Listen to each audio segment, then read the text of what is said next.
Hola, soy Julio César Chávez. And lights out, baby. Lights out all day. This is Sugar Ray Leonard, and you listen to Fight Net Radio. I mean, this is ridiculous. It's a radio show. It ain't a one-hour television spectacular. Everyone in this room is now dumber for having listened to it. We gon' know. I got eyes and ears everywhere. I got friends all over the world, man. Who gives a shit with White? He's a piece of crap. With a tear in my eye. Hi, everybody. My name's Skeeter Wibley. Welcome to the Fight Net Radio Show with Lee Honish. He's my cousin. And Juan Miguel Estrada. And Drew Lipschitz. How you doing, fellas? I'm doing quite well, thank you. Very, very good. All right, we're talking NASCAR on this here Fight Net Radio show, so let's get that started. Did you all see what happened in Turn 7 the other day? No, I missed it. Sorry. Okay. Okay. Well, my cousin wanted me to do this show because I live in Florida, and we're all like getting the COVID. We all thought it was a hoax, and now we all got it. And like people in the family are dying, and Lee said, you should probably be on the show because it's probably going to be your last recorded thing that you do because your dumb ass keeps going to NASCAR events. So here I is. Is that a better political statement for you, Andrew? Is that more acceptable? Can I? Everybody be safe. If you can't be safe, go lick a post and get it over with. We're going to be at 100,000 cases per day. I want everybody to be safe, be smart, wear your mask. And there's a public service message from my family. My name's Lee Honish, and this show is Fight Net Radio. We do talk boxing on this. I am joined by Miguel Antonio Barragan. It's funny, every week I come up with a new name for you. And Andrew Lapache. How is it in Vegas since you're one of the hotbeds, Miguel? Well, I mean, it's not too bad. I go to the store, infrequently. I don't really go too often, but I am working from home, so I don't really get out much. But when I do go to the store, I do see, for the most part, everyone is wearing their masks and doing their part. I don't know about the 6 feet apart part. It seems like people just forget about that. But nonetheless, I mean, I don't really watch the news, so I don't know how much worse it's getting here. At least I just stay indoors. It's bad. How is it in the Bay Area, Andrew? How's the family doing? Have you locked them down again? Yeah, we've been on lockdown. We were going to go to the pumpkin patch maybe here today, just to get out because they really haven't been out in 7 months. So we were thinking of doing that, and we'll see how it goes.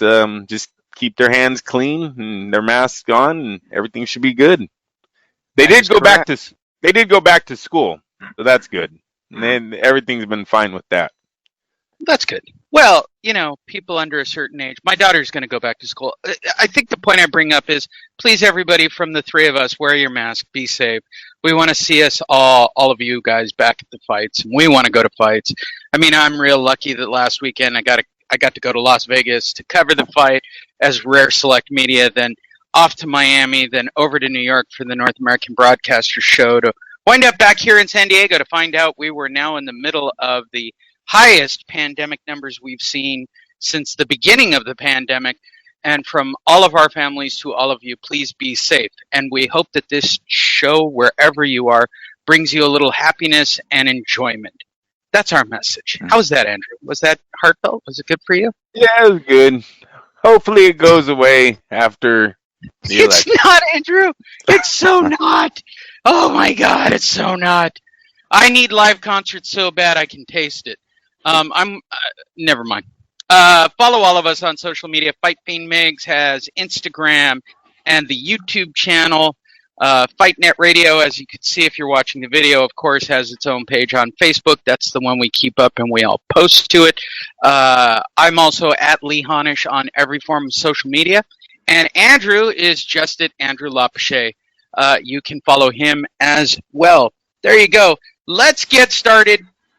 I was actually going to send an email to myself and wanted to start the show off with something rather sentimental, which is why I kind of froze the screen at this moment to bring up the photo that I sent myself to start the sentimental segment of this show. Let's see if I can get this pulled off while I'm talking to you guys. Yesterday was a lot of boxing. We'll talk about that in a moment. I think the most important thing to talk about is this image right here, which is the retirement of possibly the most well-rounded fighter to ever fight. And I thought I'd post for the video at least, put a picture of him with his dad. Last night, Khabib Nurmagomedov, I don't know how many Monogdadogs there are, did something literally impossible. 29-0, Miguel? 29-0. Mm-hmm. Making him the greatest MMA fighter of all time, and he's going to retire on top, walk out. Somebody asked me, is that for real? I said, no. Now he can take real money fights and start fighting up and down weights. He just doesn't want to risk that title, and he doesn't want to risk being a Hall of Fame fighter. But I guarantee if Conor McGregor wanted to do it again, I think he'd take $20 million in a heartbeat to kick his ass. But he is literally the greatest, well-rounded, not boxer, everybody back away because Andrew's about to say he's not a boxer. He wouldn't survive in there. I agree. I don't care about that. I agree. Different sport.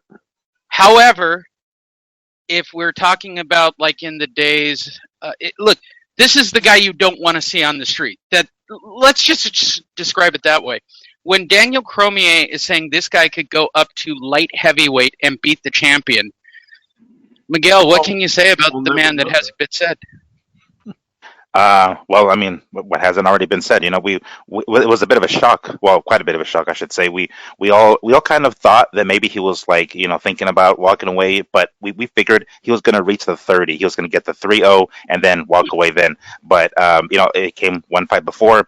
From what he says, for those who don't know, his father passed away, I think a few months ago due to COVID, and he was very close to his father, and he promised his mother that, this last fight would be it. So as a promise to his mother, and of course him not wanting to continue his career without his father at his corner, he decided to hang him up. So I mean, it's more than just a sport if you're going to make a promise to your mama. So who knows? I'm sure $20 million will definitely tilt that in that direction. Let's say, for the sake of argument, that a big money fight comes around. I'm sure, I feel we can all assume that he'll be back in the cage if a big money fight is possible, but definitely a shocker. The fact that he won wasn't necessarily a shocker. I predicted that he might have lost, that he was going to lose. I went out on a limb and said, you know what, his opponent, Justin Gaethje, has enough wrestling to keep it on the feet, but man, this guy's pressure is just something else. And even Justin Gaethje said it. He's like, God damn, this guy's strong.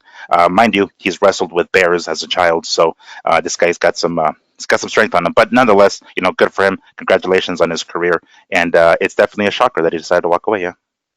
And I will say this for all the more of a shocker that he fought last night. What Dana White's now saying with the broken foot. That's the rumors. At least. That's more of a shocker. Listen, but you guys, you don't think what is he just in mourning right now? You don't think he's sincere about staying away because he doesn't have his dad anymore to train him? I don't think I think he's sincere at this moment. I think the breakdown after the fight, and by the way, Fight Net Radio fans, go watch it, go download it, go see it. I've even found it on YouTube in parts and pieces. The breakdown after the fight, Andrew, was very real. Like, I got emotional watching him melting down. I mean, I don't talk about this a lot, but my own father is dying at the moment. He's in hospice, and I don't even have the kind of relationship they did, and I can safely say that's a heavy thing. Like, this guy was right behind him every step of the way and made him the guy he is. I'm not shocked by it. I'm not at all. I don't think he comes back for a few years. If he's in mourning, I don't see him turning on his word here anytime soon. I don't know. It seemed from what I read, seemed like he loved his dad a lot, and his dad was a big part of his team, and it's like, to him it's over, it's done. So I don't see him like in a few months going, you know what, We could do it again. 20 million, that's cool. So that's too bad. He was a very impressive record, especially in the MMA. You know, one thing an MMA fan will always say about why they can't stay undefeated in that sport is because there's so many ways of losing, and which is true, right? There's many ways a MMA fight can end. So the fact that he went 29-0 is very impressive in that sport.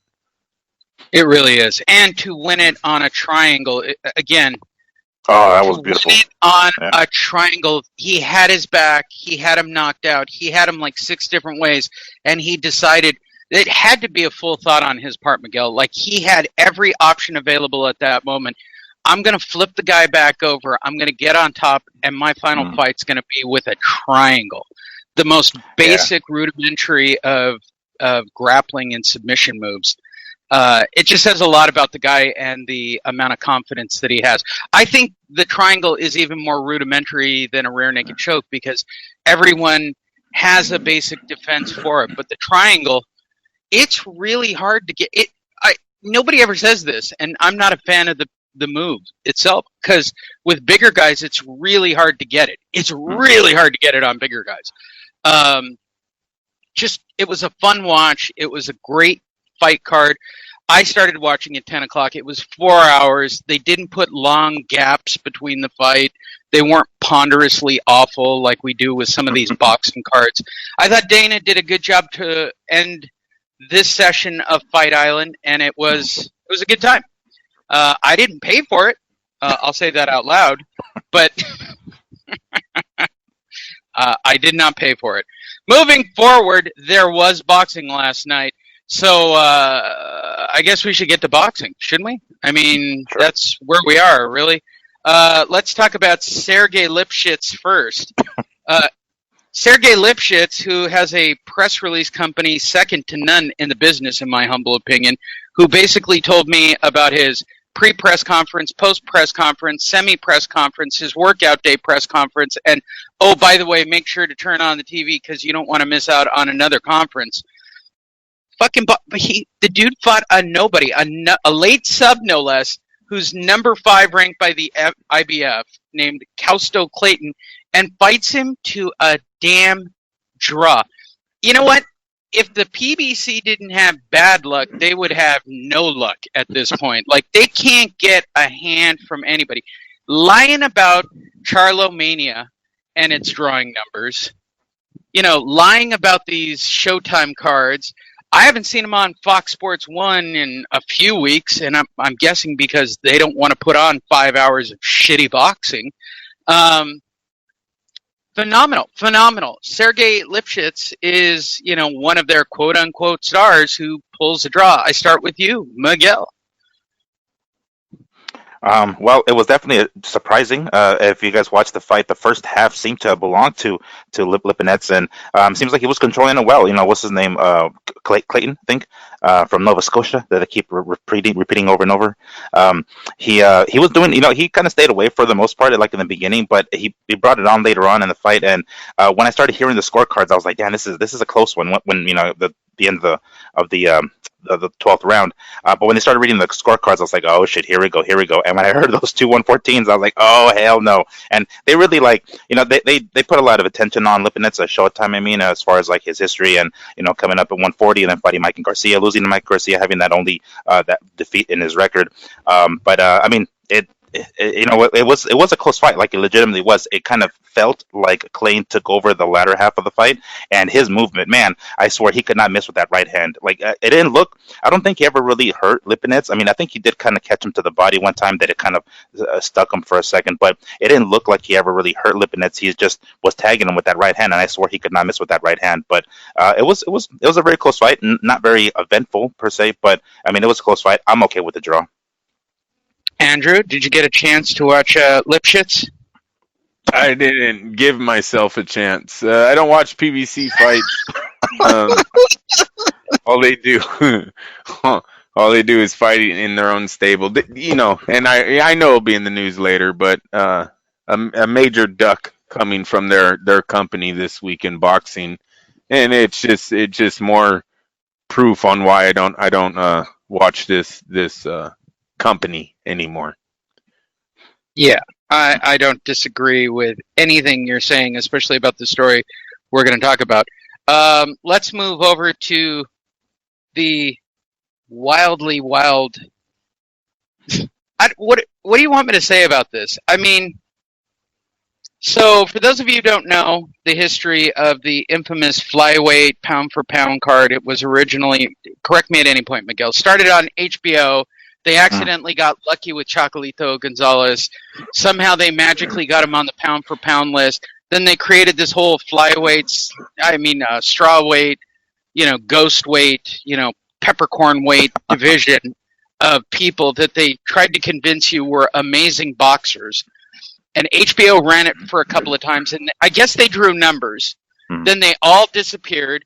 Then they were brought back for some unknown reason by the AEG group, and they stuck it out in LA for one time. It drew nobody.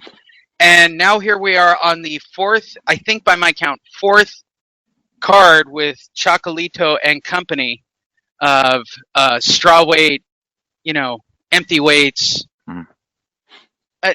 What do you want me to say? You must not have watched the fight. No, it's not about not watching the fight. Okay, first of all, I thought, let's talk about Chocolatito first. All right, I thought he did a great job. Okay, and it was a very lopsided fight. Why didn't he get him out of there? This wasn't even a guy that should have been in there with him. Like, this was a showcase to bring all these ghost pepper weight people back. I mean, that's the idea of this. This was a showcase fight card to show that these guys have explosive power at lower weights. That's not what Chocolatito was. It was 12 rounds. Was it a good fight? Yeah, it was a great fight. I mean, all the fights were, I enjoyed the entire fight card, to be brutally honest. But, all right. I mean, you're talking about a guy that's 25-4 with 11 KOs. Really? The pound for pound guy had to go 12. I don't think anyone's claiming Roman Gonzalez is pound for pound anymore, Lee. He's been off of that for a while, but what he did show is that he still has another great fight left in him. 50-2 is not a bad record, right? He's not over the hill. He's not used. It's a bad 2 defeats, right? Last one being, I believe, he was left on his back. But there was a fight there with him and Estrada, and I will be there to watch that rematch. It was a great night of fighting. I'll tell you that. Both fights were competitive. They were entertaining. Estrada, the main event, and Cuadras going for fight of the year, in my opinion. We'll talk about that later. But Gonzalez, Estrada, this is building up to be a huge fight for Estrada here. Gonzalez defeated him already. It's the only man that's defeated Estrada that Estrada hasn't had a rematch with. The 2 other defeats on Estrada's record, he rematched both opponents, one being Rangansai, the other one being earlier in his career, and defeated both men. So if he defeats Chocolatito, even though this is a few years, 8 years or so after their first meeting, Estrada would have cleared out his whole resume. He had beaten every man on his record. And to be honest with you, Gonzalez, Estrada too, if it's a big fight, look for him to go in another one. But go ahead, Miguel, tell me what you think about Roman and Gonzalez before we move on to Estrada. Well, I mean, it was, the scorecards, were one-sided, of course, and it didn't really look like Roman was ever out of control. Out of control of the fight. We know, he's not necessarily known as a knockout puncher. His last fight ended in the 9th round. Prior to this one here, he fought that Yafai guy, and he did take him out. But I mean, he was naturally a flyweight, and then moved up to super flyweight, and there's where he kind of got stuck with Soren Visai. But he's not exactly known for his knockout power. He's known for his accuracy and his work rate, which is what we saw on display on Saturday. So I enjoyed the fight. It does the fact that Soren Visa is kind of sort of somewhere floating around, somewhere like not even being mentioned much, and Chocolatito and fucking Estrada are still being mentioned at this point. That's definitely something to look forward to. I've been waiting for that rematch for a minute. If I'm not mistaken, Gonzalez was asked about this in the post-fight press conference after he defeated Yafai back in February, and he was like, "Yeah, I'm down for it." But and so Eddie Hearn was next to him. Eddie Hearn was like, "Yeah, we're gonna make it work." This is, of course, before the pandemic. But And that's a great point. Real fast, that's a great point with the Yafai win on Gonzalez's record. Not only is this like his fourth win in a row, he has a win, Lee, against an undefeated fighter for the belt. That's how he got the WBA title. So him and Estrada would also be unifying. It was a very good night for Dazin, especially the diehards. Like Miguel said last week, I'm going to buy Dazin again to watch this card. I think they were very impressed with the card if they did slap the money down to get Dazin back online. And then Dazin just needs to turn around and sign the rematch as fast as they can. Yeah. And again, where's the money for the poop weights? Estrada, I believe, is getting a fan base in boxing. I don't know what it translates to the money side, but I'm telling you, I said it before, and I'm going to continue to go down this path. To me, he is this generation's Juan Manuel Marquez. He showed it again on Saturday night. Just the way he broke down Cuadras was beautiful. He's got one more huge fight against Gonzalez. And then I believe that Inoue fight, if Inoue's still floating around a division higher, that will be his Marquez moment where, yes, he'll be in his 30s and a little bit over his prime, but that's going to be his coming out party to if he can beat Inoue, show really the skill level that he is. But an excellent fight Saturday night by Estrada. Yeah, definitely. Which takes us to fight of the year. I mean, what more can you say about this fight, except for what kind of shape is Juan Estrada in after this fight? Great WBC super flyweight title fight. Juan Francisco Gallo, I'll even say it right for the sake of saying it, Gallo. Isn't it El Gallo? An 11th round TKO over Carlos. I'm out of the business, Cuadras. I mean, let's be honest. Where does Cuadras go? He doesn't go anywhere after this fight. Work his way back up again? He's, 97 years old at this point? So let's talk about this fight. Starting with you, Miguel. What'd you think? Well, it was very entertaining. We saw, a part of Estrada that we had never seen before. Like, I don't remember the last time he was ever dropped.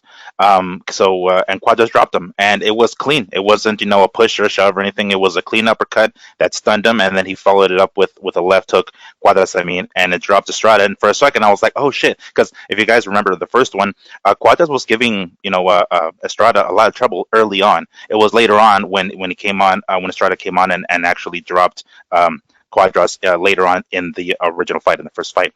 But when I saw Estrada go down, I was like, oh shit, what the hell? Like, no way he's going to pull off the upset. But Cuadras, he wasn't able to finish him. He did. I don't remember if it was later in the round where, like, the end of the round was coming up, so it kind of sort of saved Estrada a little bit. But I don't know. There are some times where there's some stuff that bothers me about Estrada. He gets in these rhythms where he puts his hands down and he's too close to his opponent. He's trying to bait him in or something, but he kind of hunches over, but he stays too close within punching range with his hands down, just trying to use his upper body movement to gather away the shots. And it always, especially with his two fights with Soren Visa, I was like, oh no, he's gonna get caught. He's gonna get caught. Like, don't stand within punching distance if you're gonna keep your hands down and not throw back. So. But he got dropped, and to his credit, he got up and he recovered. He survived. He did what he needed to do to make it out of the round, and then it was just him from then on out.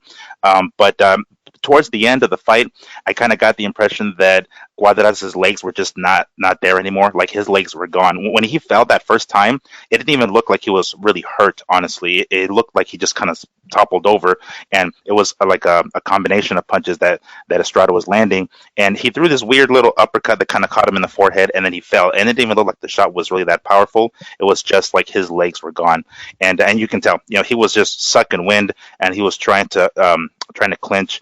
But he outlasted him. They say this quite often: class tells over time, and we saw at the very end of that fight and the later rounds that Estrada was just class above Cuadras. But it was a very entertaining fight. Like I'll watch it again. Like I did actually re-up my subscription with the Zone. So yeah, you best believe I'm watch it again. Styles also make fights, and he's beat him twice now. The second time by stoppage. It's a perfect style. The boxer puncher. Where I thought Estrada went wrong is when he tried to go blow for blow with Cuadras. Cuadras, being the bigger fighter, was able to hurt Estrada in those types of exchanges. But when he set him up, used angles, or counter punched, he was definitely the better fighter in the ring. I think he made that decision during the fight to go toe to toe with Cuadras because Mora kept saying Mexican style. This is the Mexican style, the new Mexican style. He kept saying, yeah. So he was going face first in some of those exchanges where he really didn't have to. But at the end, it did not matter. As far as the body shot, they said liver. I was thinking rib. It really looks like Cuadras is just protecting the side. I know Dazn hit it all over the place. They kept saying he's hurt to the body. He's given up his head. Look at him. And he was. You could clearly see it. So liver, rib, whatever it was, Estrada hurt Cuadras at some point in the middle rounds to the body. Cuadras was never ever able to recover, and it was a matter of time before he broke him down ultimately to stop him.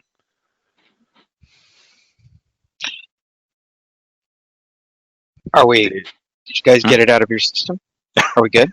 It's a good little setup, Lee. Hey, Lee, come on now. We haven't had world class a setup like this. Like these guys look. We all know they're going to fight. Gonzalez looked good. Listen, he fought a guy that Miguel. I might be wrong on the height and reach, but wasn't this guy like a few inches taller both ways? Didn't he murder Gonzalez on the stats going in?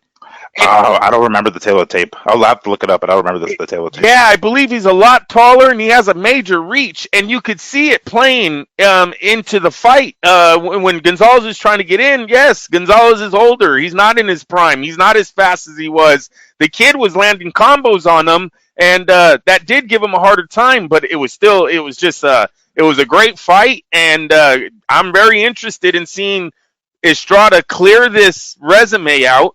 I mean, that's pretty impressive if he goes and it defeats every guy he's ever faced, and then move up and try to challenge the monster that's fighting for ESPN in a way. It's a huge fight possibly coming up in the future.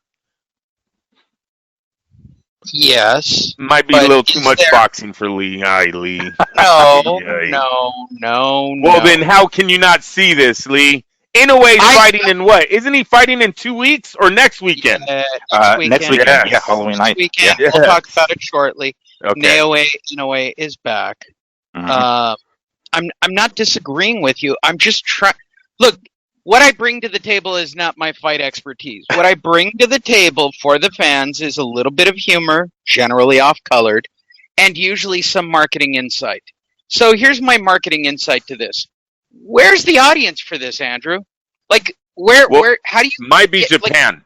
It might be Japan and Mexican fighters. Miguel can back me on this. They don't have any problem going over there and fighting. There's a lot of smaller Mexican fighters that have had to cross overseas. Bernardo Hernandez being one of them. A man who really built his career over there, and then came back for the De La Hoya and Mayweather fight. But really, a lot of his big fights were in Japan. So we've seen it before because of the size. They could go over there and make serious money. That dude's they call him the little Mike Tyson, Lee. I'm not disagreeing with you. But the world's in the middle of a pandemic that's not going away, Andrew. I'm trying to save the sport of boxing. And to save the sport of boxing, it has to be televised. I'm just wondering what the numbers are going to look like for this event. It was a very, very good fight card. It was very, very entertaining. I'm not disagreeing with any of that. What I'm wondering is how many people actually watch this? That's the thing that keeps rolling around in my head. How many people watch this? I mean, that's the bottom line. Yeah, that's the big question. Look at Steve.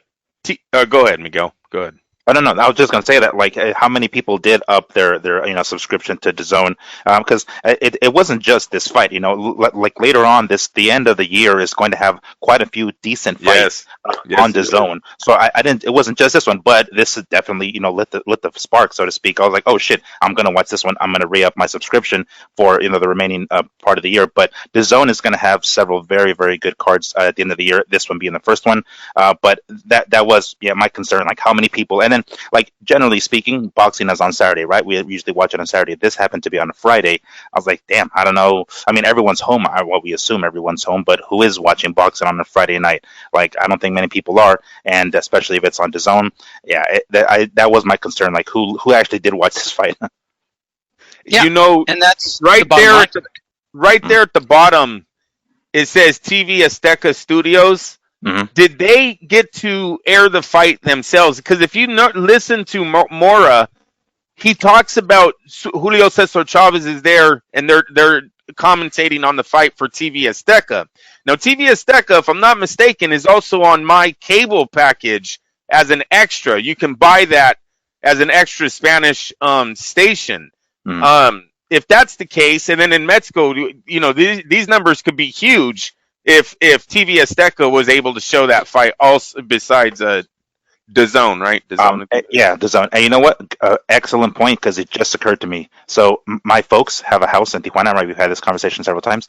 They just got back. I think it was last night, as a matter of fact. So that being said, yes, my dad was watching this in Tijuana on, I don't remember what channel it is, but he caught it on regular TV. He doesn't have the DAZN app, so he caught it on regular TV in Tijuana. I assume it was the TV Azteca channel, but I can confirm it was on over there because he did watch it over there. Yeah. Okay, homework for next week's show, Miguel. Find out how many people on regular TV watch this fight in Mexico. The country of. The country. All right? Okay. That's your homework. Got it. Now for this paid commercial advertisement. Hi, everyone. This is Bob Arum. I didn't have a fight this week, so Lee hired me to do this paid advertisement. Go on the Facebook or AOL or whatever you have and type in Fart Night Records. That's Fart Night Records. FAR Records. It's Fight Night Radio, Bob. Fart! No, fight. Fart! Bob, it's fight. Fart! Saying it louder doesn't help, Bob. It's Fight Net Radio. Fart Net Radio! You're getting closer, Bob. You're getting much closer. I mean, it's funny you say this, Bob, because I had this exact conversation with Sugar Ray Leonard when he did the one that appears in the beginning of the show. Sugar Ray, who? Okay. Bite Me Radio. Thank you. Please visit Bite Me Radio on your social media. We're on to news. Hi, everyone. We're back. Let's talk news. I'd like to thank Bob Arum. I saw this story last week, and because I am just completely interested in this particular reporter, Joe Koizumi, who will appear actually 2 times on today's telecast, and we labeled him as what did we call him? Our roving reporter, even though he probably doesn't listen to the show. So again, if anybody knows Joe with Fight News, please let him know that he is an honorary correspondent for Fight Net Radio. He's got 2 stories this week. Here was his big story at the beginning of last week. Inouye's leaving for Los Angeles. He actually wrote a paragraph on this. I don't know if this is like an ethnic diversity thing they're doing over at Fight News now that Flat Top's gone, but they give Joe Koizumi like the Japanese stuff that comes in, and to me, it's just a scream that this guy actually wrote a paragraph about the monster Naoya Inoue, the WBA IBF Bantamweight champion, has left Japan for Las Vegas via Los Angeles the evening on Sunday. Naoya accompanied his father and trainer Shingo and younger brother and ex-WBC interim 118-pound champion Takuma. The monster said, I've perfectly prepared for my defense against Australian challenger Jason Maloney at the MGM Grand on October 31st. I will show my best performance there. Having watched the live telecast of the Teofimo Lopez-Vasily Lomachenko unification title bout, Naoya took the flight from LAX, Bon Voyage. He actually wrote Bon Voyage. Joe, wherever you are, thank you for that report. It sounds like you're traveling directly with him, which makes it all the more funnier to me. Wow. Aren't you glad we have Joe Koizumi on our payroll? Moving forward, Joe Koizumi made the news again. Promoter employing drunk green card girl is suspended. And guess who wrote the story on this? Yeah, you guessed it correctly. Joe Koizumi. This is the serious aftermath of a drunk green card girl. Okay, I realize that this first part of the show is just for me and my personal amusement behind boxing and the media that covers boxing. So for those of you who are going, Lee, get to the real stories. Is Tyson Fury really fighting someone? Yes, we'll get to the real stuff momentarily. Just let me have my moment of fun. There's a kid named Joe who thinks he's a real boxing writer right now, okay, who's writing paragraphs about drunk ring card girls and watching Naoya Inoue get on a plane, and now the aftermath of the drunk ring card girl. Come on, people. This is gold. This is the serious aftermath of the previously reported. We're the only ones who read the story. And if you... Oh, my God, that's hilarious. Previously reported ring card girl who got drunk afterward wandering at the prestigious Hurricane Hall on September 8th. I'm glad they got on it, September 8th, and they got to it in October. The Japan Boxing Commission announced on Monday to suspend the promoter of the event titled Overheat Boxers. Really? Overheat Boxers Night. That's what it was called. Masaru Kawashima, the owner of the Flash Akabane Gym for 6 months from the date of the said event, and also have him fined 500,000 yen, that would be $4,740 US, for a penalty. The COVID-19 outbreak has set up the JBC's guidelines for the coronavirus prevention, including a clause that should prevent participants/spectators from drinking and or eating in the arena for the time being. It was reported some round girls then gathered in the dressing room of the hall and drank alcoholic beverages. The said ring girl reportedly became so intoxicated that she apparently caused a moral scandal inside the hall. I just love this story. Our commission isn't tolerant towards Bauschus. That's all he wrote. Is this translated from Japanese? Because it would make more sense. If you think I've spent too much time on it, feel free to follow us on social media and tell me all about it. Let's move forward, shall we? Let's talk about the Loma injury we haven't talked about. So this is the first real story of the day. Right out of the Bob Arum. What? Out of the Bob. What? Bob, stop doing Stone Cold Steve Austin. What? Straight out of the Bob Arum. My fighter's got a bad shoulder wrap. Shades of Mayweather-Pacquiao. According to ESPN, Vasily Lomachenko suffered an injury to his right shoulder in the lead-up to Saturday Night Showdown with the takeover Teofimo Lopez for the undisputed lightweight title. Apparently, the situation was serious enough that there were talks within Team Lomachenko of possibly pulling out the fight. Unlike Pac-Man, Loma got permission from the Nevada State Athletic Commission to be administered an injection. However, in the second round, he further aggravated the injury, perhaps explaining his lack of punch output. Lomachenko underwent surgery on Monday. Team Loma didn't disclose the injury right away to avoid the appearance of making excuses. What? You really got to stop doing Stone Cold, Bob. You really what? It's not funny, Bob. Like, it was cool kind of the first time for Pacquiao, but Pacquiao didn't have surgery. What? Right. Well, and then you looked over at Kevin Iole and you said, what? That's exactly what you said. And then Kevin Iole went, yeah, shoulder injury that you told me about backstage. And you went, what? Exactly, Bob. That's exactly what you did. Like, it was the first you heard of it, as well as Andrew and I, who were sitting in attendance, when we looked at each other and went, wow, that's the first we're hearing of it.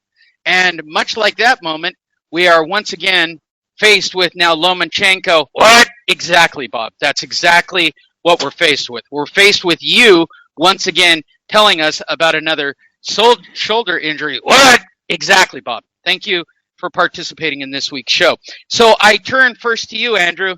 Shades of Manny Pacquiao versus Floyd Mayweather all over again, my friend. You know, not only do we always have Bob on there when he's talking about he wants soup and he can't, I guess, hear you because he says what a lot. What? This is his first sign of old age that we've seen him with the mainstream media. He used this excuse like 5 years ago, 6 years ago. I think his whole company knows it. And Bob is the only one like, nah, they'll never remember. Hey, just said you hurt the right shoulder. It's literally the same injury, too. It's the right shoulder of Lomachenko that's injured. Same thing that Manny had. Bob, I don't care about injuries. When fighter, Deontay Wilder's come out a few times, said that he injured his arms before the Tyson Fury both fights, I believe. Hell, one time he said he broke his arm before a fight. I don't care. Once they get in that ring, Lee, Chavez was my number one guy. You'll never hear me on here saying he was cut before the fight. You just, once they get in that ring, they took the money. It's whatever happens. So I don't care if he was injured or if he wasn't. To me, the bigger concern is, does Bob know he used this excuse on his last major fighter only 5 years ago? Miguel Antonio Barragan, and your reaction. And wait, hold. I'm getting word in my ear from Bob Arum, who wants to make a statement. I picked a different reporter this time. You did. You used Steve Kim. I'm proud of you, Bob. What do you think, Miguel? Well, quite a bit actually. So, I mean, I've heard a lot of Lopez fans immediately pulling the excuse card, and I get it. It's only natural, right? It's getting to the point where a lot of Lopez fans sounds like they're saltier that this is an excuse as opposed to the fact that they fucking won. Your guy won ultimately, right? And Lopez won. We can forget about the shoulder. Lopez used a lot of other tools to win last weekend. Now, if this, let's just say worst case scenario that Loma is so injured that he never returns to the fight or never returns to the ring, we can take a step back and realize that he's doing us all a favor here. He's pretty much passing the torch at this point. He held off on surgery because his team was telling him, hey, we should fucking pull out. If he were to pull out before the fight and get surgery and come back whenever the fuck he comes back, who the hell knows if Lopez is even going to be at 135 at that point? So he knew, right, this was the fight to make. It was, in my opinion, a very selfless move on Loma. He says, for the betterment of boxing, because we were all thirsty for a killer-ass fucking fight, that, we needed this fight. Boxing fans needed this fight. And he held off on surgery to have this fight done, and, ultimately he lost, which is fine. No excuses made, but he did it for us fans who were thirsty for fans. He did it. Obviously, he was compensated for it, so clearly he was compensated for it, but he pretty much passed the torch. We have a new guy now, Lopez, and potential superstar. He's a star, but maybe a potential superstar in Lopez. So, excuse or not, ultimately he did have the surgery. So it wasn't like he was having the surgery for shits and giggles. He wasn't doing it just for the sake of having an excuse. So he clearly needed it. But he took the money, he stepped in there, and we can say whatever we want to say after the fight. Bottom line is he lost and Lopez won. Thank you to Loma for doing this for us fans, for getting in the ring and losing however the fuck you lost and, unwillingly passing the torch. But I hope Loma's okay. I've seen some pictures of the the stitches and whatnot, and it looks like a serious injury, and he's going to be out for several months. Hopefully we see him in the ring once more. But I feel like a lot of Lopez fans are like super salty, like uber salty, or more so than Loma fans who Loma actually lost and Lopez actually won. So just take the victory and be like, all right, he won. He's the undisputed champion. Let's just move on. I would like to see a rematch, though. I don't like Lopez's camp, how they're saying they want to move forward and they're the kings now. Lomachenko did not have to fight Lopez. You know what I mean? He should give him that rematch. I don't know. I wouldn't be totally. It's not going to make me change my feelings on Lopez, but it would be a knock in his legacy, I believe. Because listen, like I'm going to keep saying it. Even the fight was very boring in the first 6 rounds. Very boring. So, I think he deserves a rematch, especially if he did come in hurt, which I don't care about. That's something Lopez and Lomachenko could talk about over a table. I want to see these two guys do it again. Yeah, I don't think we're going to hold. Oh, sorry. I was going to say I don't think we can hold our breath on that because the way it sounds from Lopez and his team talking about what for, and I'm sure they're going to use the shitty scorecards to defend their own argument of what the fuck do we need a rematch for? Clearly, I won by landslide. I've heard everything from that to there was no rematch clause because clearly he wasn't going to give me a rematch if I were to have lost. So why would we give him a rematch? They're pretty much thinking of every fucking reason not to give Loma a rematch. Which, whatever, it's fine. If that's what ends up happening, so be it. But I mean, I absolutely would love to see a rematch if that ever happens. But it's highly doubtful. There's not a bigger payday for Lopez anywhere else. Without him taking a total risk, there's not a bigger payday. The Verdejo fight doesn't bring him the $2 million or $3 million that he made in this one. This win didn't make him that. Maybe I'll hold back on that. They got a very high rating. He does come from a background here in America that hasn't really had a significant fighter, so maybe he does have a rating here and can fight Verdejo for a good penny. But to me, that's his biggest fight. He wants to make serious money. It's got to be a rematch with Lomachenko, and that's not saying that he doesn't take a warm up fight in between. So now you're doubling down on, you know what I mean? You're not only rematching a guy that one lady had you winning 11-1. The other two, weren't, 116, 112, I think was the other one. That's not that close either. So when you're fighting what's supposed to be a legend on the other side, a pound for pound fight, 116, 112 is kind of far too. If I'm Lopez and them, I would look at the rematch. There would have to be another reason why you want to move on. Maybe he can't make weight or something. I'd blame it on weight before I say, look at the scorecards. Because one thing in boxing, our fans never look at the scorecards.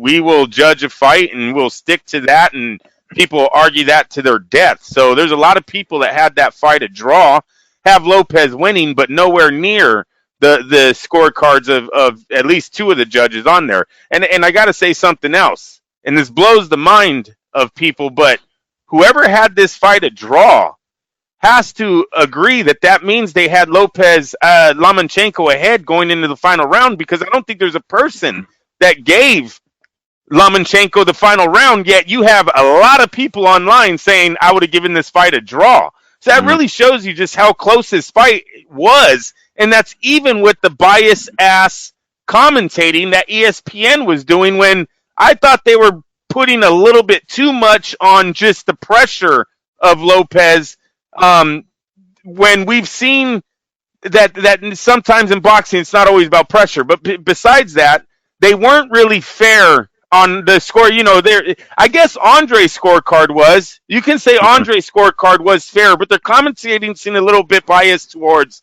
Lopez. With that being said, it was still a very close fight in the eye of the public. Lopez is always going to have to answer to that. There's going to be a lot of people out there that say you ducked Lomachenko on the rematch when he was injured. because that fight was not. You didn't blow that fight away. Very boring first 6 rounds.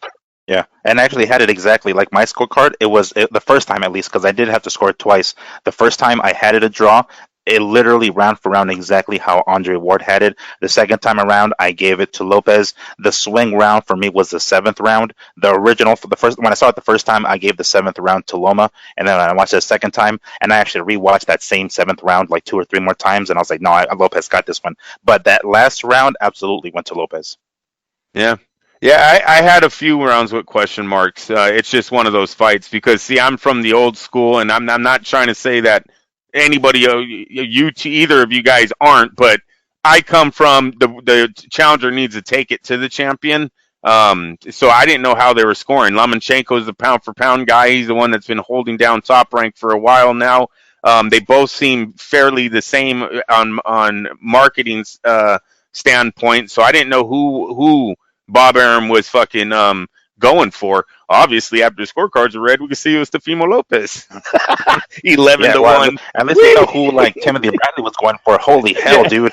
Like Tim was just on his sack, man. Holy hell! Like every time I kept hearing that, it was funny because somewhere in the 5th or 6th or 7th round, I think it was, where Tessitore or Joe Testosterone was like, we're seeing the great defense from Loma. We're just waiting for that offense. When's he going to turn it on? And then immediately Bradley comes in. It's like, oh, I'll tell you, Test. It's not. He's not going to turn on. He's not going to turn on the offense. Like, what the fuck? Hold on, bro. Yeah. Like, we're barely midway. And then, of course, when the fight goes on, he's on fire. He's on fire. Talking about Teo. It's like, all right, bro, come on. He goes, he's average. He's like, I told you, you take away this guy's angles, he's average. It's like, really? I can swear we could pull up some tapes where fucking Timothy Bradley's jumping up and down talking about the Matrix, but now all of a sudden he knew from the very beginning how to beat this guy. Mm-hmm.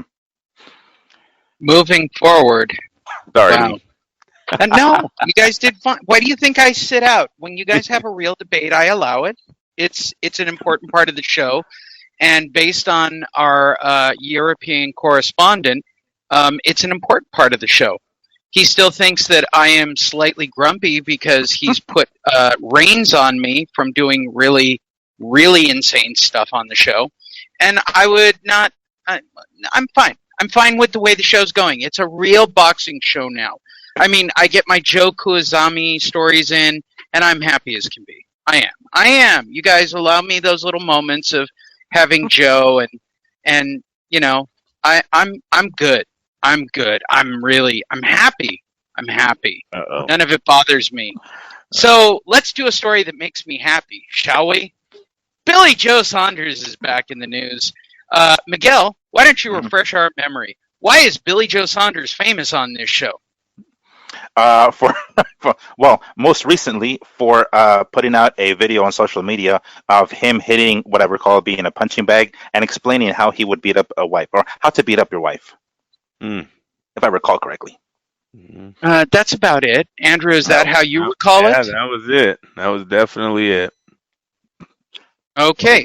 Well, he's back on December the 4th, so I don't think any of us really actually care about him fighting on December the 4th. I just wanted to bring up the fact that he just did all the crazy shit. I'm glad we can move forward from that. Moving forward, Derek Chisora, I'm coming for war. If you don't know this, next week Derek Chisora will take on Alexander Usyk.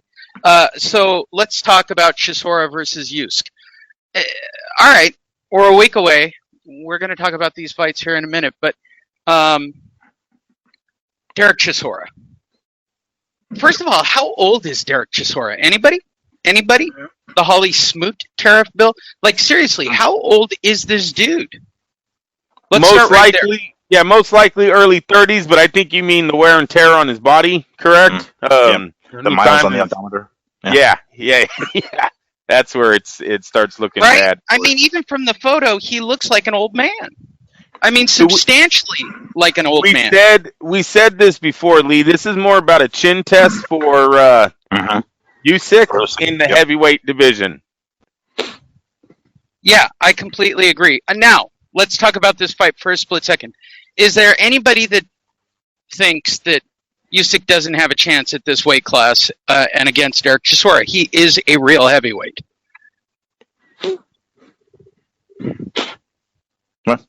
No, Anyone? no, he totally has a chance. Yeah, absolutely.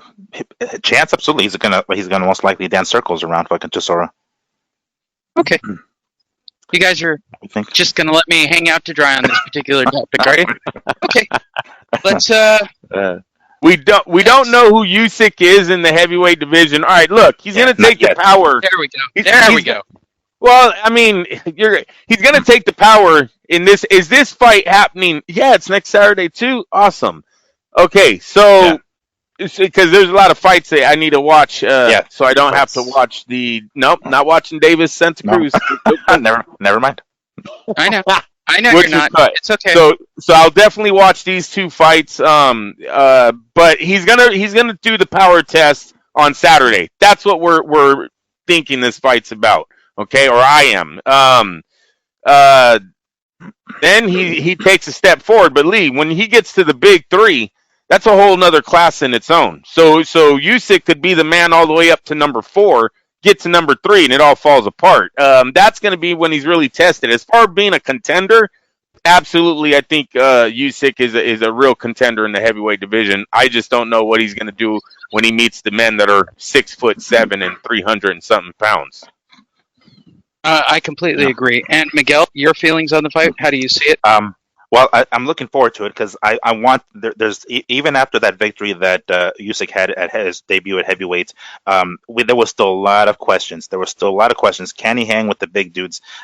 If Chisora, like when in the amateurs, fought as a super heavyweight, so he's a big motherfucker. I don't know how much of a difference there's going to be in weight. I'm sure what I'm kind of picturing Usyk like a young Holyfield, like he's going to be in the low 200s. I don't know how much of a difference is going to be between him and Chisora come fight night, but I'm sure Chisora is going to be able to take his power. But the test really more so is on Usyk's side, is whether or not he can hang with a heavyweight and take the heavyweight punch. He has the boxing ability, of course, to beat heavyweights. Absolutely, he does, because of his, he was an undisputed cruiserweight champ. Or was it cruiserweight or light heavyweight or cruiserweight? I think, yeah. Cruiserweight, yeah. So he's got the boxing ability. Yeah, he's got the boxing ability. That isn't really in question. It's whether or not he can really hang and be a legitimate heavyweight like the rest. Because I mean, there's some monsters in the heavyweight division, right? Some huge motherfuckers, not just weight wise, but height wise. So I'm looking for. Yeah, exactly. I'm looking forward to this one. We all know he's got the boxing ability, but can he take the punch of a heavyweight boxer? That's what I'm going to look forward to.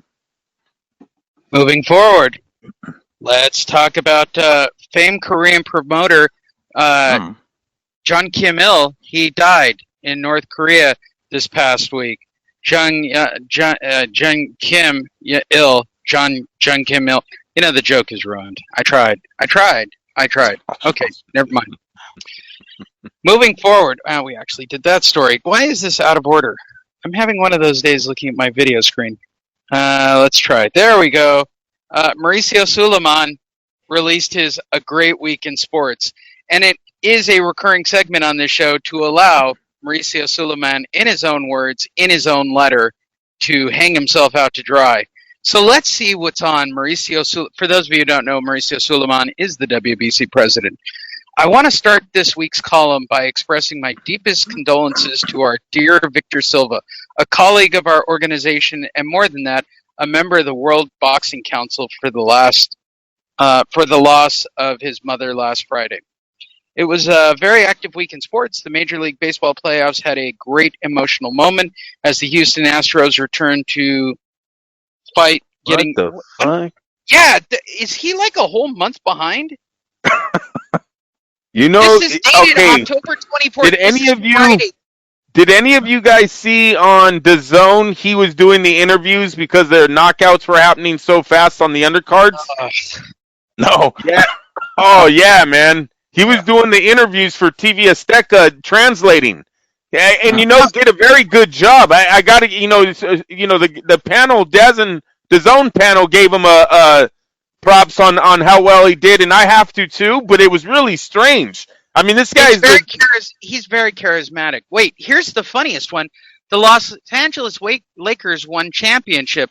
And for those of you who don't know, Kobe Bryant died earlier this year in a plane crash. What, bro? What? Are you serious? Like, that's serious? I'm not making this paragraph up for those looking at the video. It's here. He's talking about the plane crash with Kobe Bryant 6 months Well, after tribute. the Yeah, fact. he's saying a tribute to that's why they won it, I guess. Yeah, well, the Lakers won the championship about a month ago by my records at this point. Like, it's been a few weeks. It's like he does anything to get a credential. I swear to God, he'll make a belt, he'll do a title defense, he'll write you an article, do an interview. This guy, man, he's getting into the fight. I've always said that about the Suleimans. They loved Vegas. I think they really love partying, and his son, he's showing that shit, man. He'll do anything to get in on a credential. God bless you, Mauricio, for. Have you guys heard like the interview that Mike Coppinger? I don't know how to pronounce it. The dude from The Athletic. Coppinger. Yeah. He pressed him. I haven't heard the whole interview, but he was pressing Suleiman about the championships and how many championships there were, and he was like, from the clips that I've heard, dude, he was dodging every fucking question. He was not like legitimate. It was one of those things where he said a whole lot of nothing to get around it. Dude, it was awesome. But like Coppinger asked him, he was kind of like jabbing him a little bit. He was asking him some tough questions about, the franchise and the interim belts and the silver belts and other shit. And he was like, the reality is we can't have one champion, yada, yada, yada. It's like, what the fuck? Dude, you're in charge. Yes, you can have one champion. What the hell? So dude, you guys got to listen to it. It's fucking tight though. Like, I haven't heard the whole thing, but Coppinger, man, he really laid it on him. It was fucking cool. Well, any chance to lay. Well, look, I've talked to him at events, and he's very nice. I mean, he's hard not to get along with. He's very charismatic. I mean, that's the bottom line. And I guess you'd have to be in this role, especially if you're going to talk about sporting events that are, several weeks old. Good for him. Let's move forward. The other big story of the week, Tyson Fury, Deontay Wilder is off. We've covered that. We speculated about that. We covered it back and forth. And Deontay Wilder has still not been heard of or seen from or commented from. And my bombs squad has gone quiet. Right. You guys have all gone away. I pretty much think we will never hear from him, at least for the rest of the COVID pandemic, if we're lucky. Hey, are you guys starting to see the Where's Waldo, Where's Wilder memes? They have him dressed as Waldo. No, but that's funny. No. Yeah. Man. Pretty good. With that said, WBC heavyweight champion Tyson Fury has revealed his next fight date. Fury has had made an announcement in a 21-second video on social media, and this is exactly what it said. Hi, this is Tyson Fury, the Gypsy King, and I'd like to announce that I'm definitely fighting on December 5th in London. Opponent to be announced very, very soon. Just working on some opponents. Let you all know who is going to be shortly. Okay. Isn't this what we knew like a week ago? I don't want to sound like a complete nincompoop on this topic. So there's two topics here. First, Deontay Wilder finally figured out to shut the fuck up and sit down for a while before he reappears in the heavyweight division. And number two, Tyson Fury fighting now on December 5th with Anthony Joshua, which is kind of our next story, fighting on December 11th. So let's start with Deontay Wilder. I'll start with you, Andrew. Are you surprised that he's gone into his hole like whack-a-mole? No. I think Deontay had a lot. He had more injuries than they were telling us. I don't think the scratch in the ear was a scratch. I think it was a blown eardrum. It is possible when we watched the replay. It is possible that he did blow his arm out during that fight. Now, whether that be a bicep or a ligament, I don't know, but I do think he did injure his arm because you can see he's clearly babying his arm during the fight. So no, this guy was injured. That's not enough time to take a fight like Tyson Fury on. That was career suicide. Now they got time to take a warm-up fight, possibly even two. Like if they blow out the first guy that he comes back to, let it be like the Poland kid or something like that over there in the PBC. If he knocks him out in 1 or 2 rounds, he might even get a second warm-up fight before having to face the winner of Fury Joshua most likely down the road, or whoever is in it. His next big fight could be 2 warm-up fights away, put it that way, and that makes him a lot more money, even if it's $5 million fight until he gets to his next big payday than it would be if he was to take the immediate rematch with no fans and not get paid half of what they did when they broke the record over there in Las Vegas the last time. Miguel Antonio Barragan, Deontay Wilder. Well, I mean, it's definitely a good idea not to go. We've talked about this before. Let's keep away from the third of the trilogy fight, at least for now.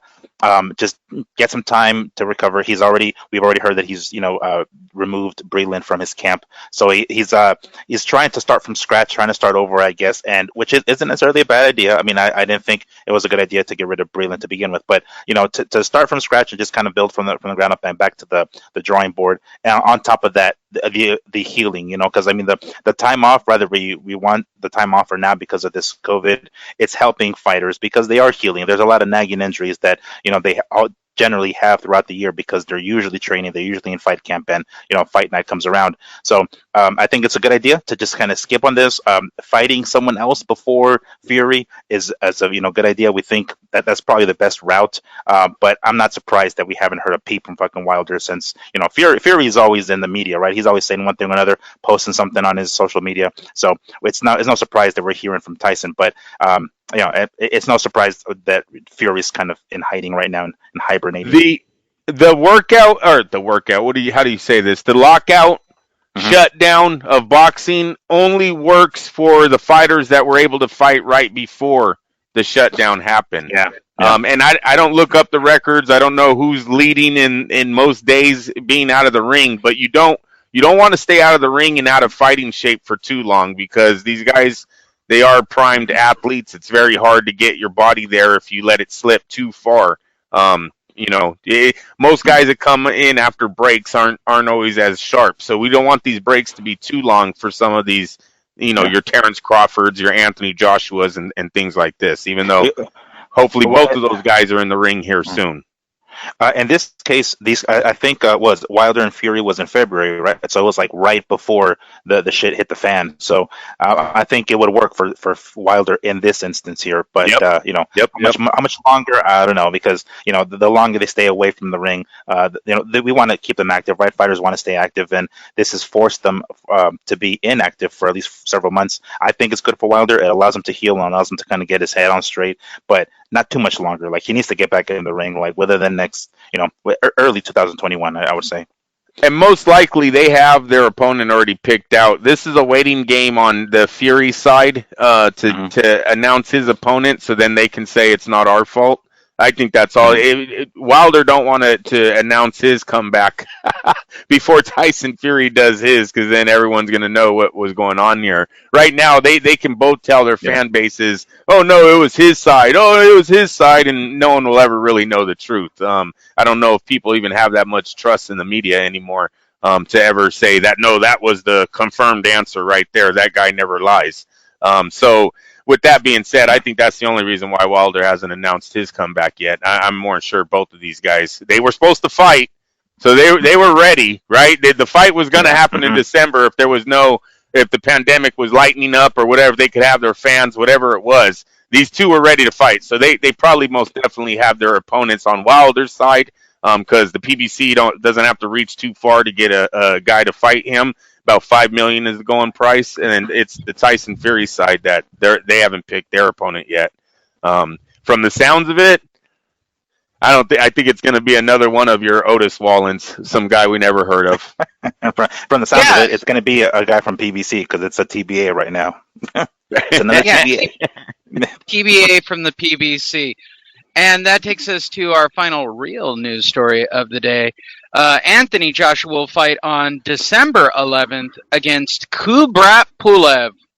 All right, Andrew, why is Kubrat Pulev famous? He's the one that made Fight Net Radio the most famous post to date. We got in the millions with the boobies. He had some chick with boobies that tried to put a case against him, and yes, it sells. Yeah, all you have to do is visit our page and then scroll down about midway on the page, right under videos. There it is. And it's currently at 3.8 million views from a year ago. Yeah. Yeah, Jenny Sushi. I gotta say that's not the biggest news though. I hope you have the Spence article. No. All right. Well, let's talk about this, and then we'll do Errol Spence. I'll pull it up. Anthony Joshua is going to fight on December 11th against Kubrat Pulev. Bob is very excited about this, I'm sure, because he's co-promoting it. This is, I don't think, that big a test for Anthony Joshua, but he will return on December 11th, defending all of his belts against Kubrat Pulev. I start with you, Andrew. One, are you surprised it's Kubrat Pulev? Two, is it a real fight? Well, yeah, it's a real fight. These are heavyweights, and we've seen what Joshua did in the who's the young man that beat him? Ruiz. Damn, I was going to call him Ortiz. I'm glad I waited for you to say it. Ruiz, yes, Big Andy, not little Andy, Big Andy. He pulled a no-show in that fight, okay? So every fight is real if you're an Anthony Joshua fan. You don't know which Anthony Joshua is going to show up. So, yeah, Pulev has a heavyweight chance here with landing a punch. Also, you've been hearing a lot, Navarrete being the last one. I think Lomachenko hit on it a little, too, about the crowd not being there and how it's not the same. Look, these guys are putting everything on the line, and it's quiet as hell inside of that bowl or ball or what is it, whatever they're calling that thing. Bubble. There you go. Bubble. The bubble, yes. Bubble. It's quiet. It's quiet in there, and maybe Anthony Joshua falls asleep, isn't as up. Maybe he's thinking about Fury already. The money they're going to make together next year if they get their fight off the ground. So anything can happen in this. Just interested in all the big guys coming back. We got it. I know it's still out there. I know the numbers are spiking, but deaths aren't. We got to at least look at that as a positive. And I know numerous people that took it. They got it, and they were told to take some over-the-counter medicines, and the shit went away, and they all went back to work. I had a guy who told me it went through his whole freaking family. All of them tested positive. The grandma, the daddy, the wife, the kid, and him. All of them. And they all got through it, and they all went back. Now, the mother, I think, took it a little bit harder. She had to get admitted in the hospital, which is a bad thing, but she ultimately beat it and got back home. So it's happening. It's around us. I think everyone's going to be more aware when we do get back into the real world about washing hands and then the way you open doors and stuff like this. They say that those automatic doors are going to be a big time sale here from here on out. A lot of stores are going to be, you're not even going to have to touch these things anymore. And we'll get through it. So I'm interested in these guys coming back, setting up the big fights for next year. Hopefully the fans are back in the summer. Did you hear Disneyland said we'll be back the summer of 2021? Did you hear that news? Yes. No. Yes. Oh. Yeah, so they're 2021. Oh, 2021 you said. Yeah. So the summer of 2021 is their date they're aiming for. Hopefully all sports and everything will be back full-fledged at that time.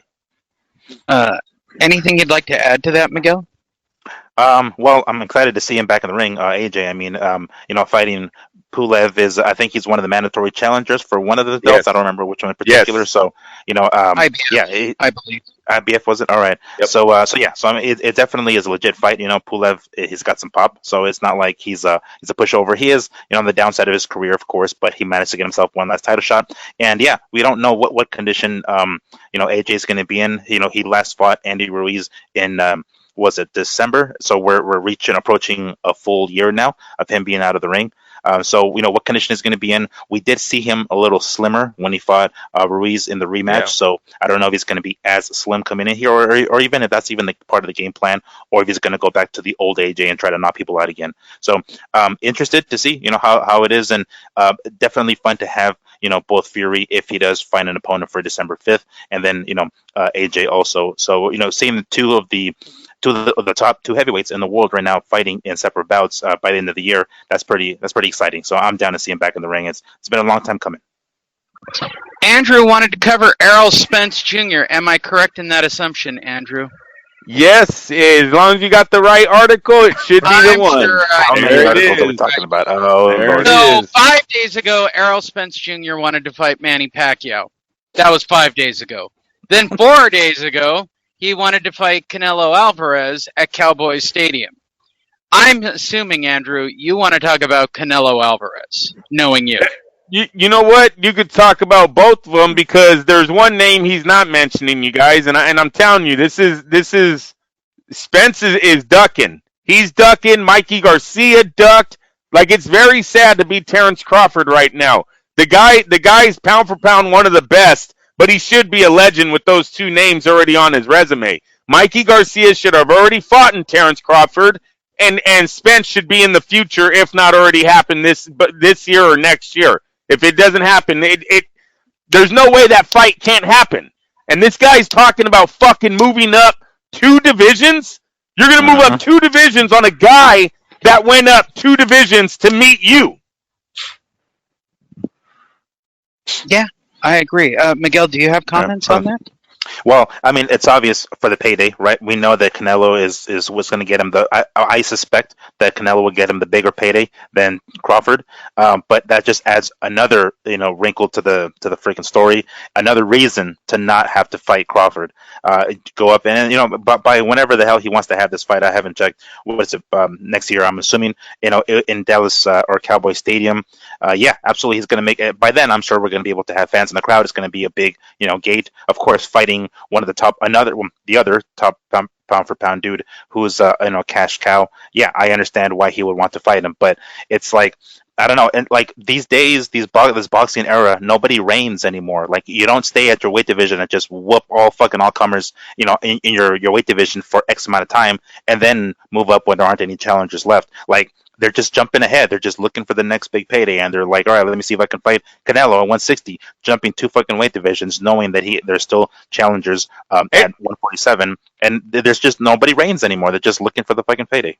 And let me throw this in there. I forgot to say this. Calling out Canelo at a division he hasn't fought in what, a year? Year and a half? How long has it been since Canelo weighed 160?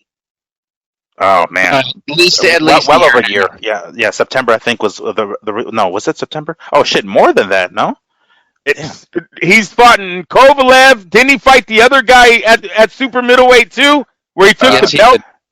Yes. Yeah, Rocky Fielding. So it's been a while. It's been a while since he went to 160. No one sees Canelo going back to 160. No one has talked about the fights there. It's all about 168 and 175. It's a fucking joke. Look, I'm hoping it's clickbait, right? He's trying to promote his fight on the 5th.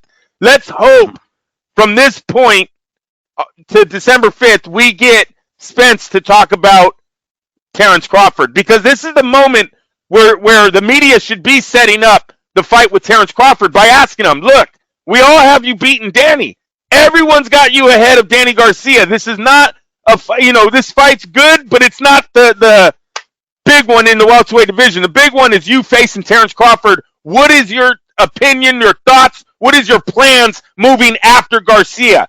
And then let him, if he's going to hide behind I'm not looking past Danny, you're a duck. If he's going to give you, I'm going to let my promoter or my manager do it, he's ducking, because the biggest fight for Eroy Spence right now is Terrence Crawford. That's the biggest fight for both men in their careers. It's right under Joshua Fury. You can never put it above 2 heavyweights with their kind of resumes. Fury, Joshua is the biggest fight in boxing. Right under that is 247-pound men, Terrence Crawford and Spence Jr. It's a shame if we let him get through fucking December 5th without one person asking him straight up, when you going to fight Terrence Crawford? I don't want to hear about 2 divisions later. I want to know, when are you going to show us that you were the best welterweight in the world? You got to ask before December's over. You're both wrong.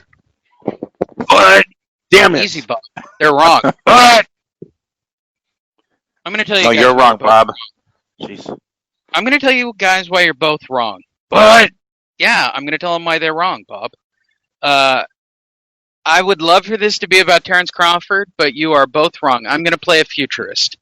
Danny Garcia will be taking a dive on December 5th because Errol Spence has not released a single sparring or training video. Anybody find that odd other than me? Here's what's happening. Errol Spence is a blown fighter from that car accident. They're going to have Danny Garcia take a dive, and then they are going to try to find the biggest single fight that they can milk for him to get his ass kicked in.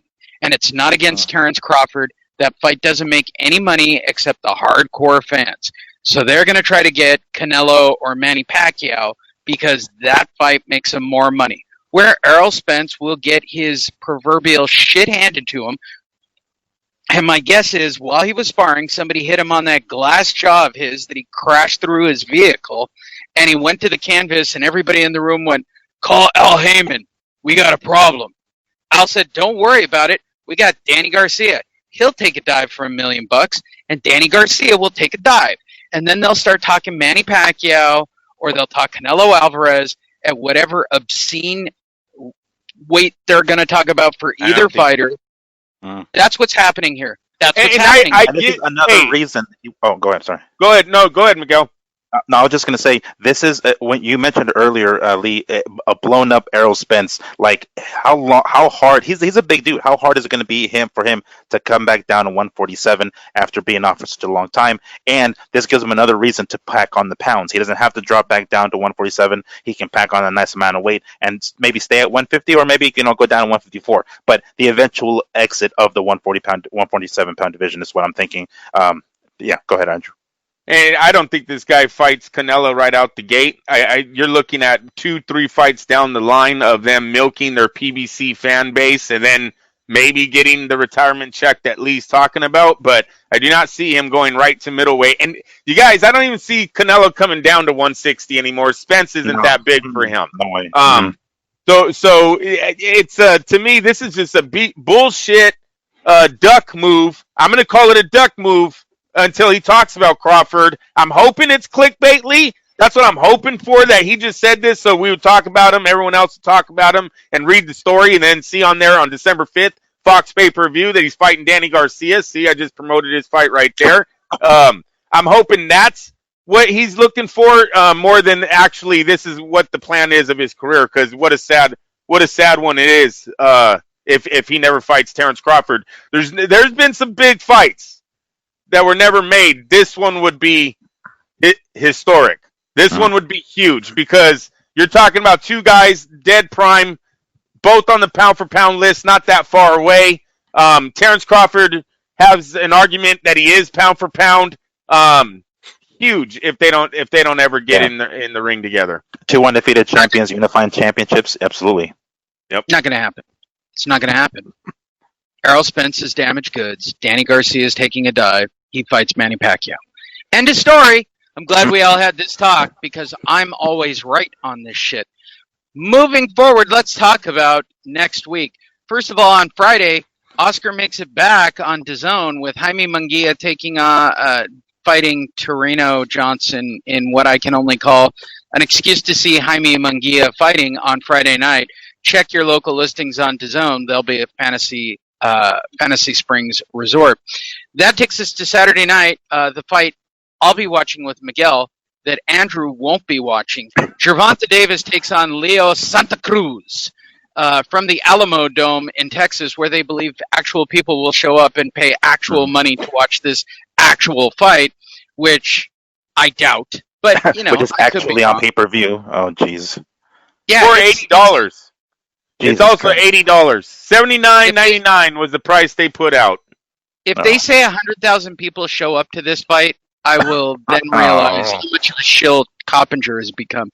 So let's talk about Gervonta Davis taking on Leo Santa Cruz. I'll start with you, Miguel, since Andrew's going to say it's the PBC, who fucking cares. So, Miguel, I'm actually excited about this fight. I want to just see Gervonta Davis lose. I don't think this is the fight where he loses, but at least there's a possibility, possibly. What do you think about the fight? Well, yes, I definitely like to. I'm going to be rooting for Leo Santa Cruz right off the bat, so I might as well just say that now. Having a name like Gervonta Davis on his resume is great, especially a winning. Having a W there for Leo and taking the undefeated record away from Davis. That's something that's a pretty big deal. I definitely think that Leo has a few things in his favor that is going to increase his chances of winning this fight here. Primarily, it's going to be the weight. We know that Gervonta Davis has had issues making 130. Even when he moved up to 135, he needed a second try to make 135 against Gamboa, and even in that fight, it took him 11 rounds to take out a declining Gamboa with an injured foot. So. As Gervonta is known as the power puncher, but he's got a lot of dimensions to his game. I'm sure he does, and he's known for his power though. But the more the higher in weight he goes, the less and less that power is going to be as effective, especially because he's kind of a short guy. So anyway, let me get this correct. Yeah, you're saying that the smaller puncher, Leo Santa Cruz, is going to move up in weight, and the heavier-handed Gervonta Davis, because he has to lose weight and doesn't cut it well, doesn't hydrate well, is going to come down.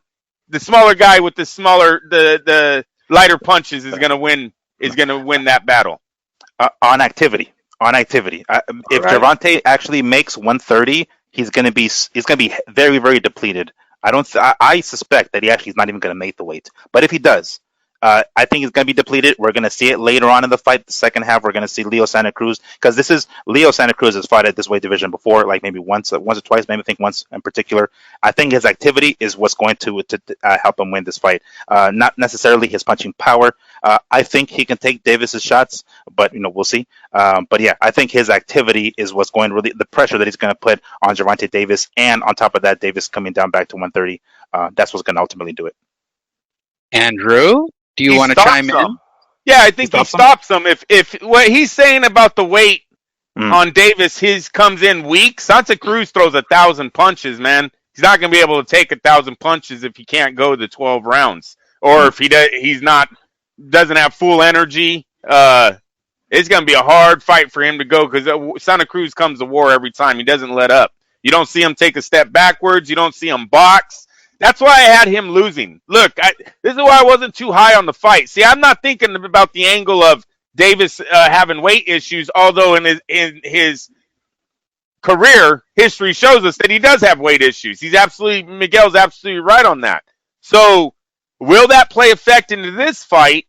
Who knows? It makes it a little bit more interesting. But going in, hell no, man. Santa Cruz gets hit way too much. Davis is going to knock his ass out. Like, this is going to be a TKO if Davis is on point with his weight. I don't think there's any way that Santa Cruz goes 12 rounds with this guy, the tank, if he's healthy, a healthy 130 pounds.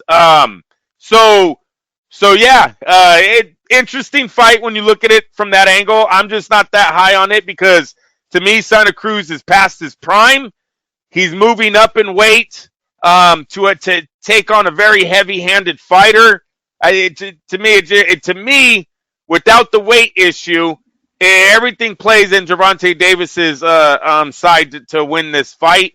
Don't want to spend $80 on watching a massacre. I like Santa Cruz. I don't want to see him get hurt because he's hitting a kid he can't fucking affect.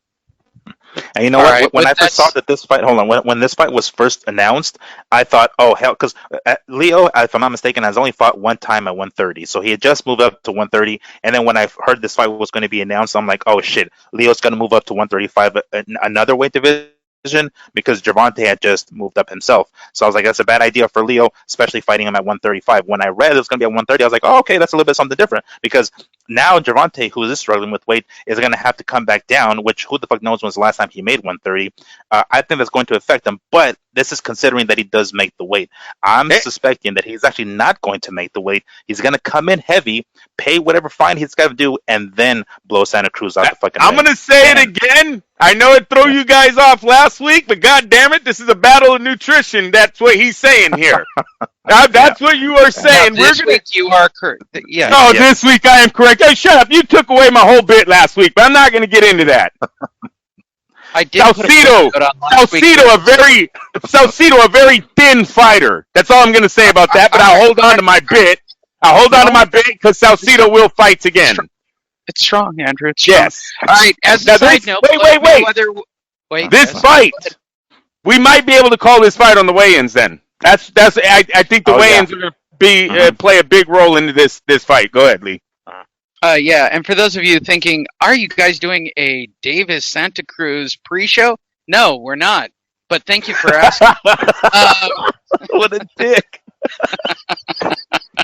But Lee, it's an action-packed weekend. I'm sure it is. It's not a big fight. I think the side note to this is Floyd Mayweather will come out of his hole for this fight.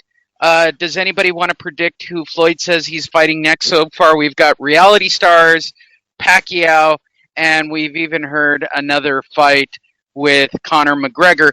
Anybody want to predict who he's going to fight next? Maybe a heavyweight, perhaps. I mean, that's the only thing he hasn't said to keep his name fresh in the media. Andrew, who do you speculate Floyd says he's going to be fighting next?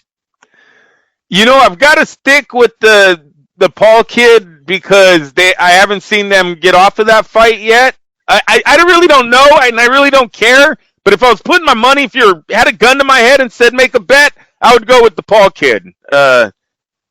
Just seems like a very easy fight for Floyd, and that's it. That's all I got. All right. What about you, Miguel? Are you sticking with the Paul bet? Well, I actually don't think he's going to come out of his hole in that sense because I have heard/read that he's actually going to be in Gervonta Davis's corner this weekend as one of his cornermen, I guess his main trainer, I suppose. So I think that is how he's going to be. He's going to keep his name relevant. He's going to keep his face on fucking cameras. He's going to be in Gervonta Davis' corner. I don't think he's going to announce who's going to fight next. However, should that happen, yes, I am going to lean towards the Logan Paul fight, of course. It's basically celebrity boxing, for fuck's sake. So, yeah, I think that's going to happen, but he's not going to announce it yet because he's going to go another route to keep himself relevant, and that's going to be in Davis's corner this weekend. And on ESPN... Wow. That would be cool. Yeah, if he's the trainer... You're saying the trainer possibly of Davis this weekend. Yeah. He's going to be in his corner. I'm not sure. I don't remember specifically what role he's going to be. I mean, obviously, he's not going to be a cut man. He doesn't jack shit about that. But I'm sure that, when between rounds, he's going to get in there. He's the one who's going to be giving them the instructions. That's kind of where I'm leaning. But I have read that he's planning to be in Davis's corner, yeah. Very nice. All right, with all of that said, perfect timing for a plane to be landing. Naoya Inoue makes his return to Bob's stable to fight in Vegas for the first time in front of nobody, taking on Jason Maloney. Is there anybody that believes that Jason Maloney has a fucking Ice Cube's chance in hell in this fight? I start with you, Andrew. Listen, he's 21-18. He has 4 knockouts in a row going back to 2019. Former champ. Lee, anything can happen in boxing. He's 21-18. We'll start with that. So he does have a puncher's chance. In a way, he's supposed to be this new monster, this new Mike Tyson, Manny Pacquiao, however they're describing him. He's the new guy. So, I'm really interested in him performing to what they say, the hype they've been saying about him, and then moving on with him and Estrada down the line. But if Maloney pulls it off, no, I won't be shocked. The guy seems to have a pedigree in boxing, a good pedigree. He's coming from going into this fight. He has a decent pop, so let's see what happens. And Miguel. Yeah, I'm actually giving him a good chance, actually. He's got, 18 KOs is no joke, out of his 21 wins. We did see Inoue look a little human in his last fight against Nonito Donaire, who's considered on the downside of his career. And there were a couple of times where Nonito landed some clean-ass punches, and, he was able to stun him. So if those punches are landed by Maloney, who knows? That's definitely not out of the realm of possibility. I'm definitely giving him a chance. Not that good of a chance. I do think Inoue is going to come away with the victory anyway. I mean, he is the heavy favorite. But yeah, there's definitely a chance. We can't count Maloney out completely yet. And Miguel, I didn't bring up Nonito because for me, Nonito's a legend. Maloney's awesome if he can pull off this fight. He's not just good, right? Because right. but I didn't want to, Nonito did it, so anyone can. I can't really say that because Nonito's one of the best little fighters that ever stepped into the ring. I think he has the purest left hook I've ever seen. In my opinion, that I've ever witnessed. Nonito's left hook is the one I would want on my fighter. So yeah, that fight was huge. Inoue or Donaire. Maloney's a big time. Hell, shit. Which wins bigger? I guess it'd have to be how Maloney wins. But who gets fighter of the year if Maloney pulls off the upset against Inoue and Lopez pulled off the upset against Lomachenko? That'd be a big fight for fight of the year candidate right there. Toss up. Yeah. There you guys go. You guys got 90 minutes of Fight Net Radio today. You should all be very, very happy with what you got. Just glad boxing was back.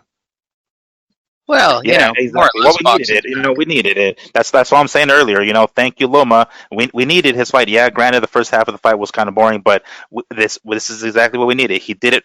I know he didn't do it specifically for us, but he passed the torch to Lopez. We got ourselves the fight that we wanted to see. We got to see the undisputed junior welterweight champ, and now he's off having surgery and whatnot. So yes, we finally got some boxing back, fights worth talking about.